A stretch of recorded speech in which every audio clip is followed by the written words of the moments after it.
Assalamualaikum warahmatullahi wabarakatuh. Hello, good morning everyone. My name is Mutyara Sabita and I'm here with my friends Kartika, Dewi, Nurjanah and Muhammad Gibran. We are from group 2 and today we will give a presentation about speech organs. Okay, let's get started. Here are some of the contents that we will be included in the presentation. The first one is what is phonetic and phonology. The second is what is speech organs. The third is the parts of speech organs. The fourth is how the speech organ distinguish pronunciation clearly. The fifth is how do speech organs work. The sixth is how do we produce speech. And I will start the presentation.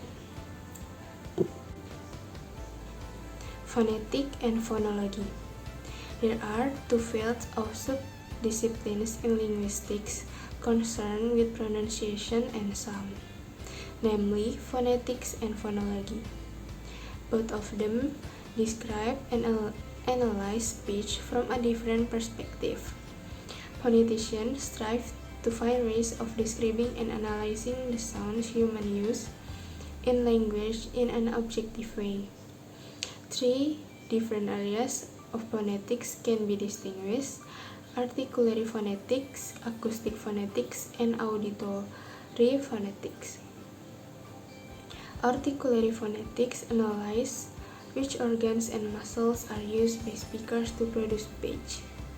Acoustic phonetics is concerned with the physical properties of speech, sounds as they travel in the air between a speaker's mouth and a listener's ear.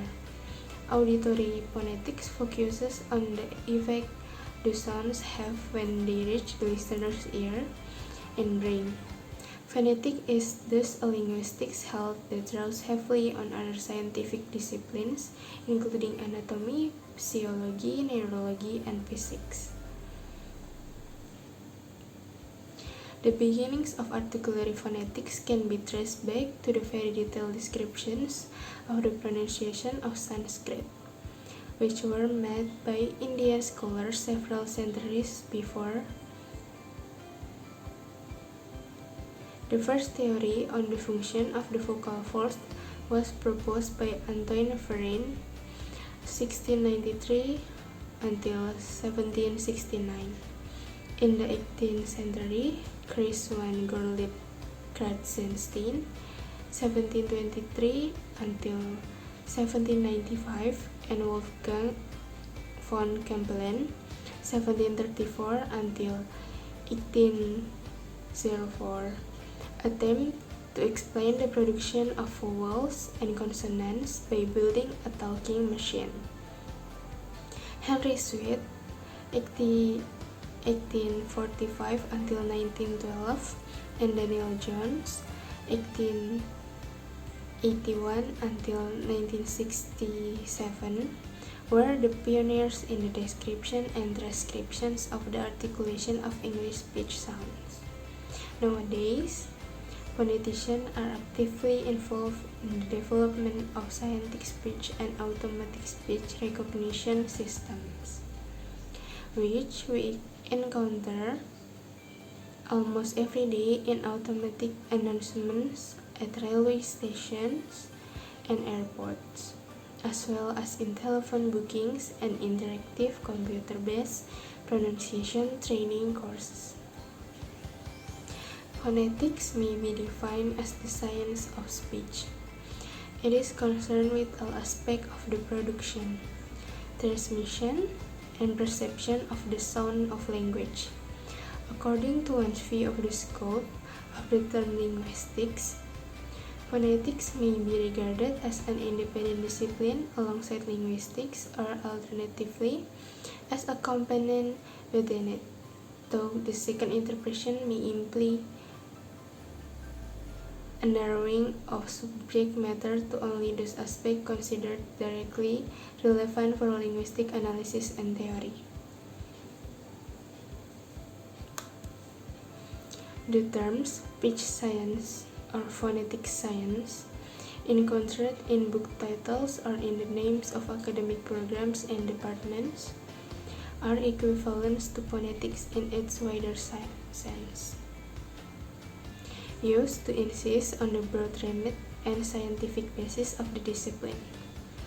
The word phonetics and its derivatives began to be used in English in the 1840s, and although significant insights in the science of speech can be traced across a range of cultural traditions and back through history into antiquity, the modern form of the subject is largely a 19th century European creation.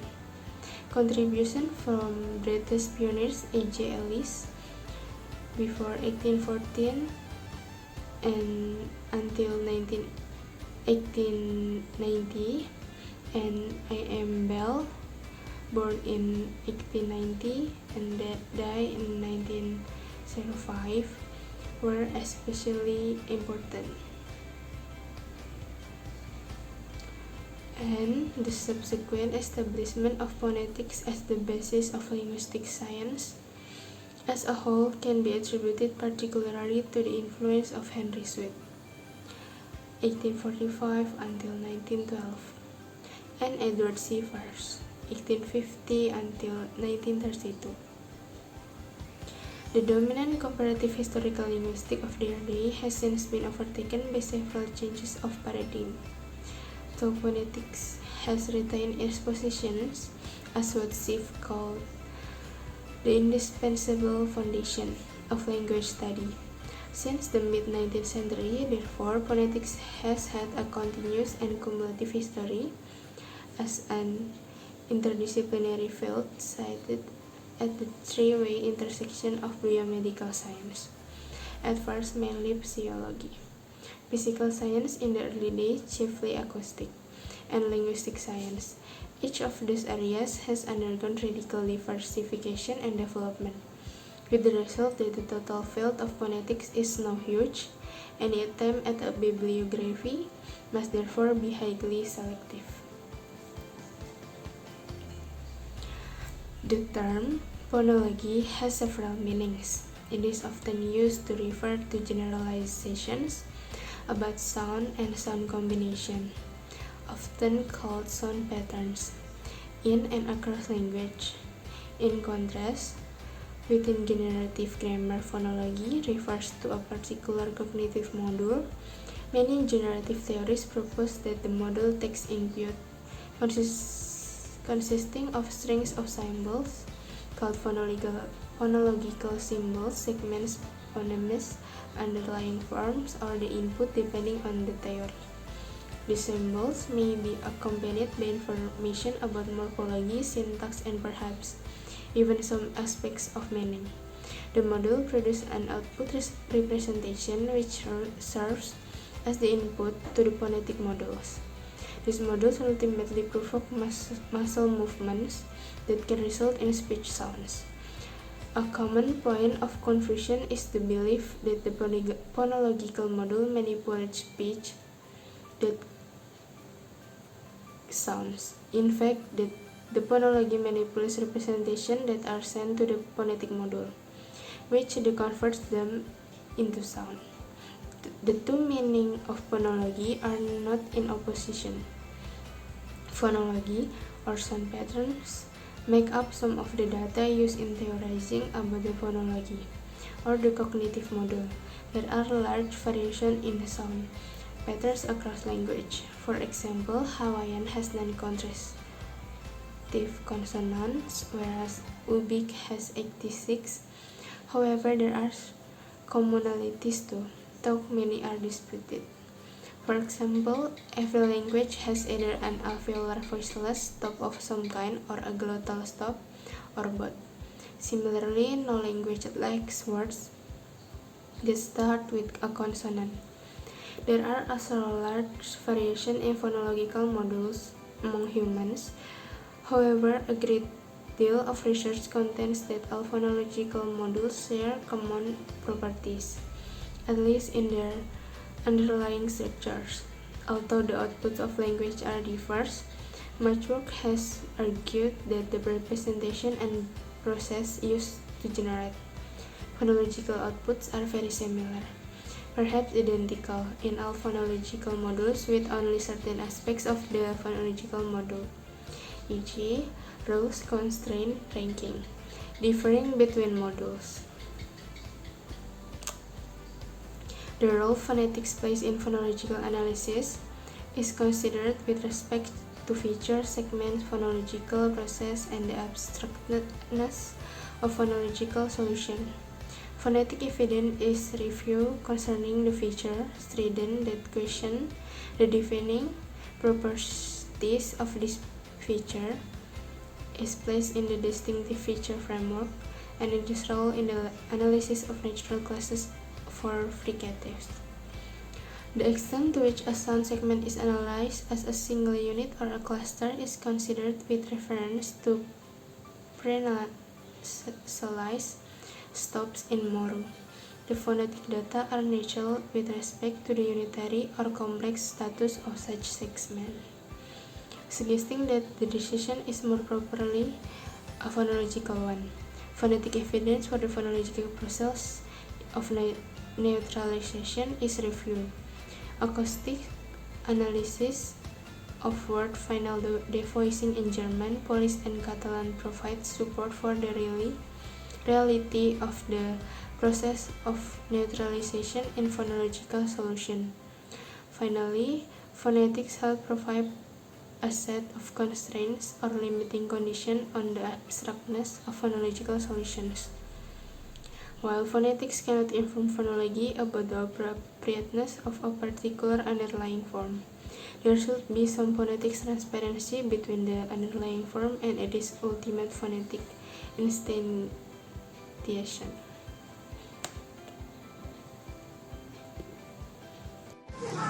What is speech organ? Organs of speech are nasal cavity, lips, teeth, alveoli, larynx, palate, soft and hard, uvula, tongue, tip, that front and back, epiglottis, pharynx, vocal cords, and trachea. The air stream, released by the lungs, goes through the windy pipe and comes to the larynx, which contains the vocal cords. The vocal cords are too elastic, for which many be kept apart or brought together. The opening between them is called the glottis. If the tense vocal cords are brought together, the air stream forcing and opening makes them vibrate and we hear some same voice. On coming out of the larynx, the air stream passes through the pharynx. The pharyngeal cavity extends from the top of the larynx to the soft palate, which directs the air stream either to the mouth or nasal cavities, which function as the principal resonators. The soft palate in the furthest part of the palate from the teeth. Most of the palate is hard. This hard and fixed part of the palate is divided into two sections.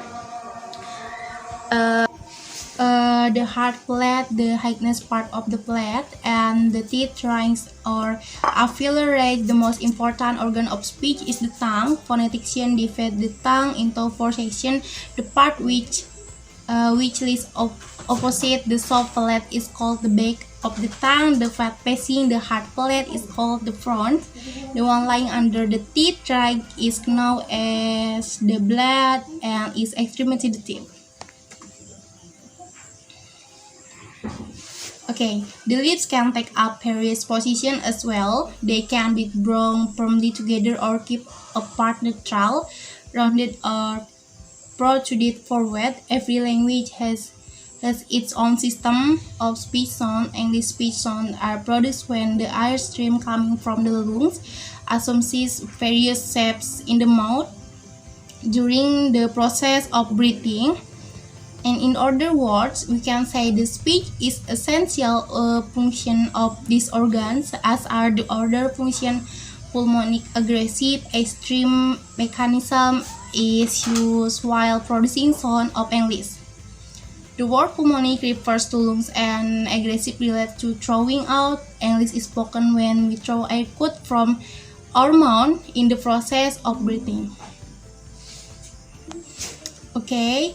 All European Europe, language are spoken by employing the pulmonic aggressive extreme mechanism, and all the Indian language except Sindhi are also spoken in this way. The organs of body which help in the production of speech sounds are called organs of speech. Most of the sounds produced from different parts of our mouth. Tongue is also a major organ of speech. Follows and account the organs that help in the production of speech. And then the organ of speech had been adapted by human beings for speech production. The most important source of speech production is the air stream exhale from the lungs. It is called the pulmonic aggressive air stream. It is also called mechanism because it is the fruits of air stream relays that work together to prompt sounds.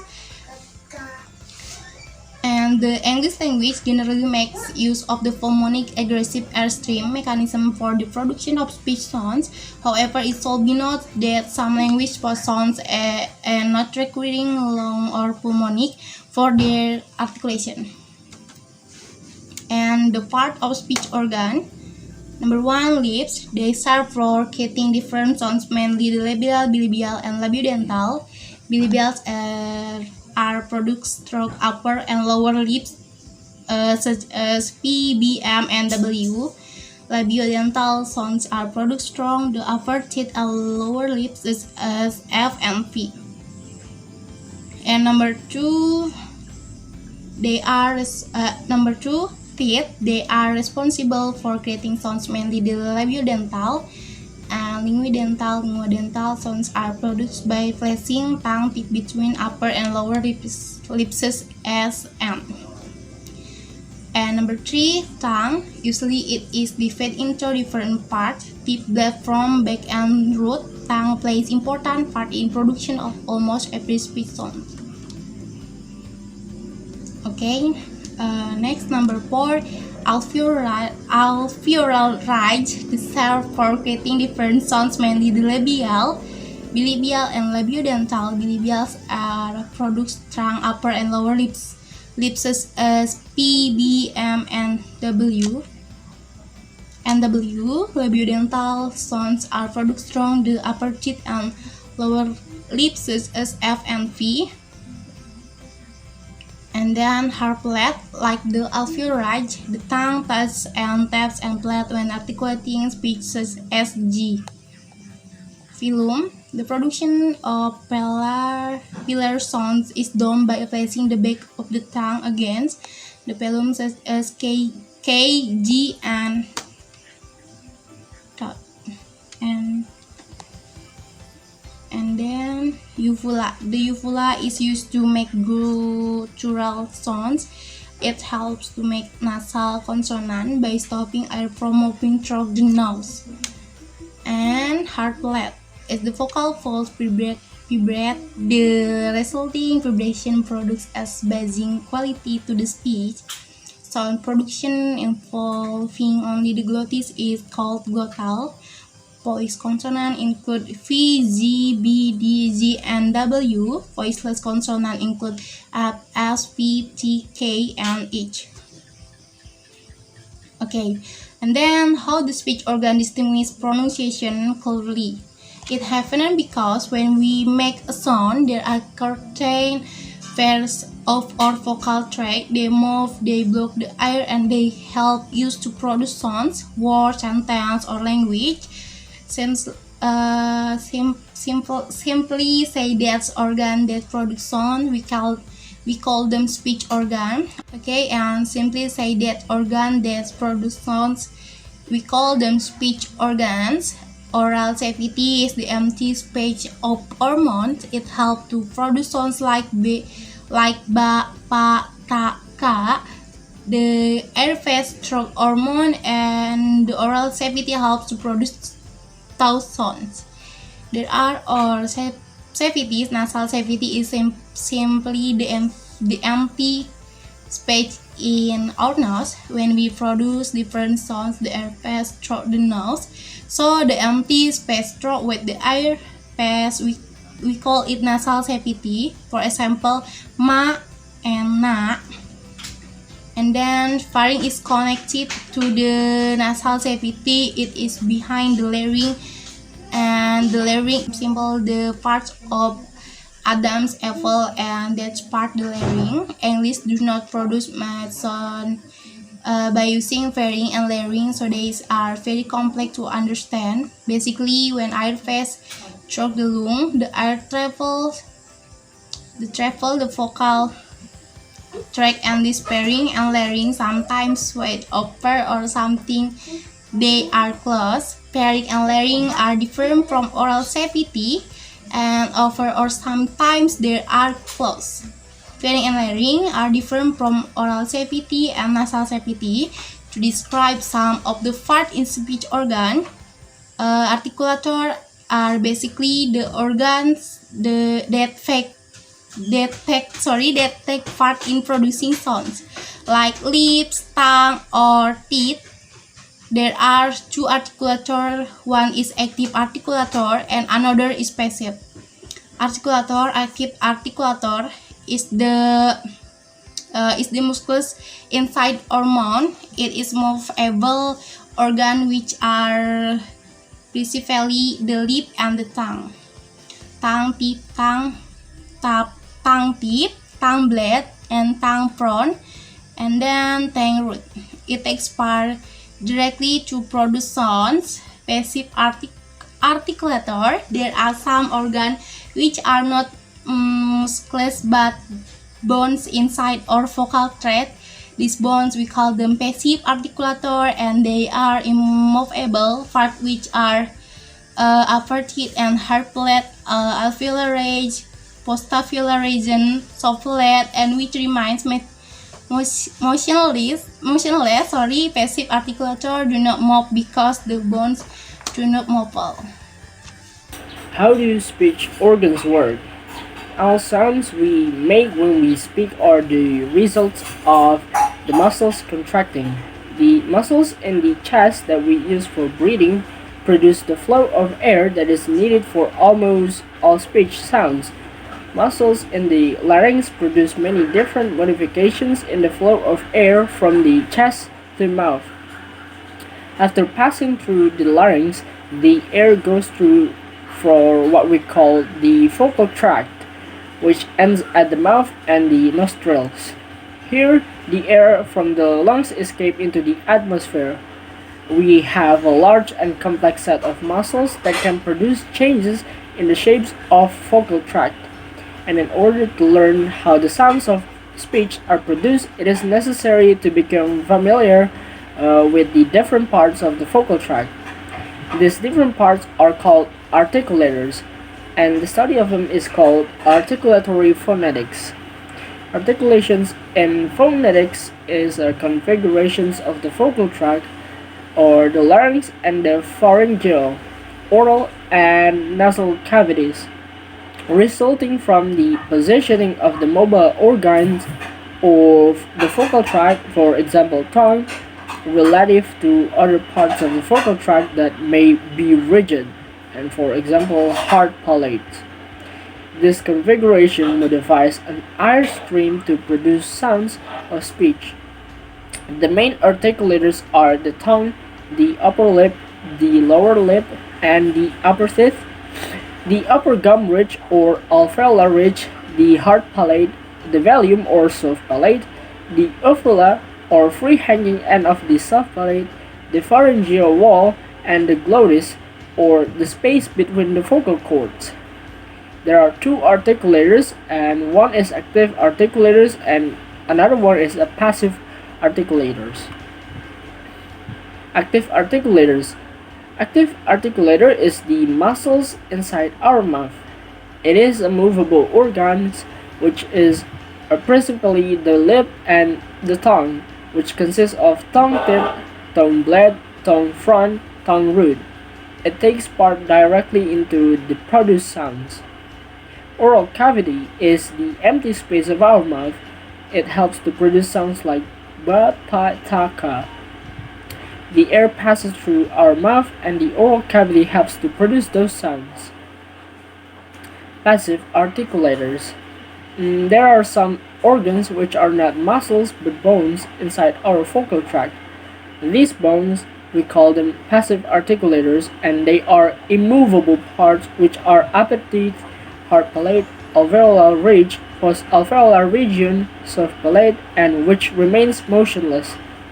Passive articulators do not move because the bones do not move. And the last one is nasal cavity. Nasal cavity is simply the empty space in our nose. When we produce different sounds, the air passes through the nose. So the empty space through what the air passes, what we call it a nasal cavity. For example, ma and na. The vocal tract. The pharynx is a tube which begins just above the larynx. It is about 7 centimeters long in woman and about 8 centimeters in man. And it stops and it is divided into two, one part being the back of the mouth and the other being the beginning of the way through the nasal cavity. And if you look in your mirror with your mouth open, you can see the back of the pharynx. The volume or soft palate is seen in the diagram in the positions that allow air to pass through the nose and through the mouth. Yours is probably in that position now, but often in speech it is raised so that air cannot escape through the nose. The other important things that about the volume is that it is one of the articulators that can be touched by the tongue. When we make the sound k or and k, the tongue is in contact with the lower side of the volume, and we call this velar consonant. The hard palate is often called the roof of the mouth. You can feel its smooth curved surface with your tongue. And the alveolar ridge is a hump directly behind the teeth, and it is between the top front teeth and the hard palate. You can feel its shape with your tongue. Its surface is really much rougher than it feels, and it is covered with a little ridge. You can only see this if you have a mirror small enough to go inside your mouth, such as those used by a dentist.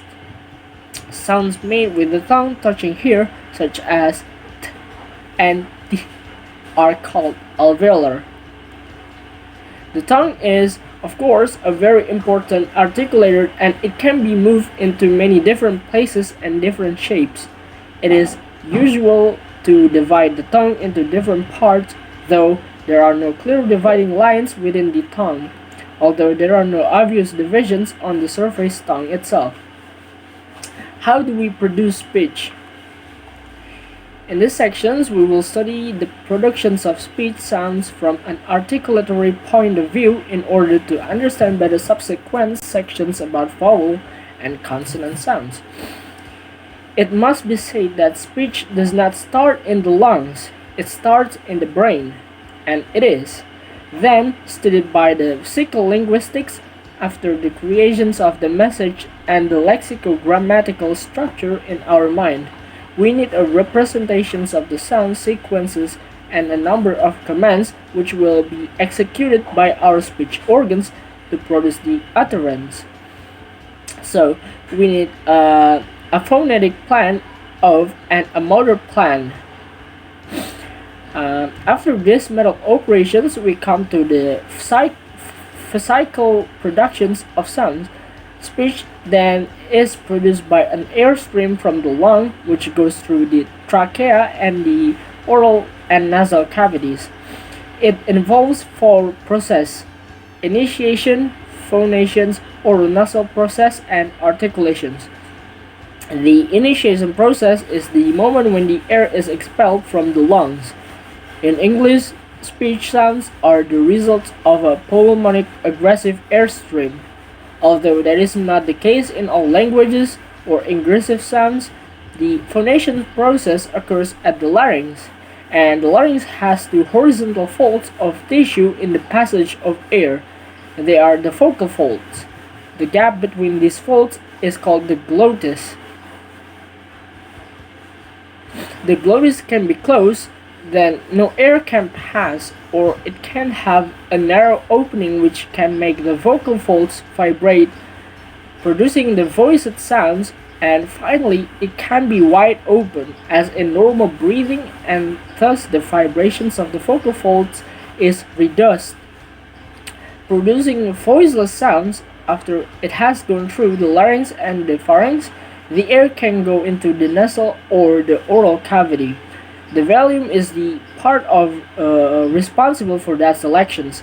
As you can see, through the oral nasal process, we can differentiate between the nasal consonants M, N, and other sounds. And finally, the articulation process is the most obvious one.